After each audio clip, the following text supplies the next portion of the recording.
कामदेव और देवी रति की प्रेम कहानी। नमस्कार दोस्तों, जैसा कि आप सभी जानते ही हैं कि हिंदू ग्रंथों में कामदेव को प्रेम और आकर्षण का देवता कहा गया है। इसलिए आज हम आपको कामदेव और देवी रति की प्रेम कहानी के बारे में बताने जा रहे हैं। पौराणिक कथाओं के अनुसार शिव को जब क्रोध आता था तो उनकी तीसरी नेत्र खुल जाती थी, जिससे संपूर्ण पृथ्वी अस्त व्यस्त हो जाती थी। ऐसा ही प्रसंग है भगवान शिव और कामदेव से जुड़ा हुआ। जब भगवान कामदेव को महादेव ने भस्म कर दिया था। महादेव ने जब कामदेव को भस्म किया तो उनकी पत्नी रति विलाप करने लगी। जब शिव का क्रोध शांत हुआ तो उन्होंने रति को वचन दिया कि उनका पति श्री कृष्ण के पुत्र के रूप में जन्म लेगा। जब दक्ष प्रजापति ने महायज्ञ में भगवान शिव और अपनी पुत्री सती को छोड़कर सारे देवताओं को आमंत्रित किया तो देवी सती को अपने पति महादेव का ये तिरस्कार देखा नहीं गया। उन्होंने यज्ञ में बैठकर आत्मदाह कर लिया।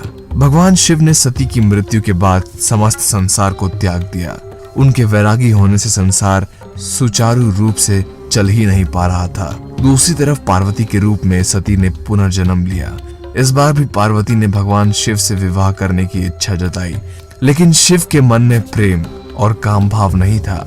इस वजह से भगवान विष्णु और सभी देवताओं ने संसार के कल्याण के लिए कामदेव की सहायता लेने की योजना बनाई। अपनी पत्नी रति के साथ मिलकर कामदेव शिव के भीतर छुपा काम भाव जगाने लगे। उस समय भगवान शिव तपस्या में लीन थे। प्रेम गीत के स्वर सुनकर शिव कुपित हो उठे और उन्होंने तीसरे नेत्र खोलकर कामदेव को भस्म कर दिया। अपने पति की राख को अपने शरीर पर मलकर देवी रति विलाप करने लगी और भगवान शिव से न्याय मांगने लगी। जब भगवान शिव को यह ज्ञात हुआ कि यह सब संसार के कल्याण के लिए और देवताओं की बनाई एक योजना थी, तो भगवान शिव ने रति को वचन दिया था कि उनका पति यदुकुल में श्री कृष्ण के रूप में जन्म लेगा, जो उन्हें शंबासुर के महल में एक योजना के तहत मिलेगा। साथ ही अपने पति की प्रतीक्षा में देवी रति शंबासुर के यहाँ दासी बनकर रहने लगी। कामदेव श्री कृष्ण की पत्नी के गर्भ में स्थापित हो गए। 9 महीने के बाद श्री कृष्ण के पुत्र प्रद्युम्न का जन्म हुआ।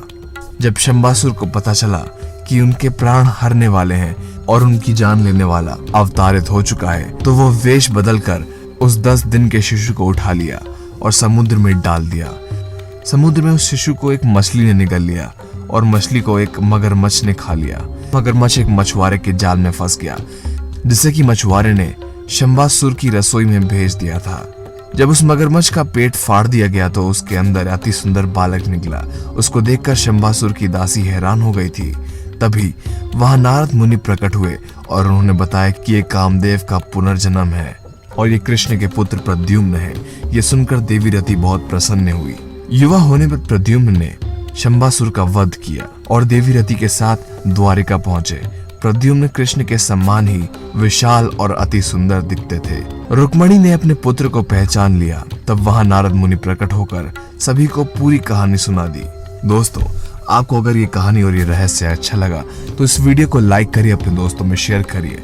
अगर आप नए हैं हमारे चैनल पे तो इसको सब्सक्राइब करके वो बेल आइकन जरूर दबा दीजिए, ताकि आपके पास जरूरी नोटिफिकेशंस बहुत पहले ही पहुंच जाएं। अगर आपको ये वीडियो अच्छी लगी तो नीचे कमेंट सेक्शन में जरूर बताइए क्या है आपकी राय इसके बारे में। धन्यवाद।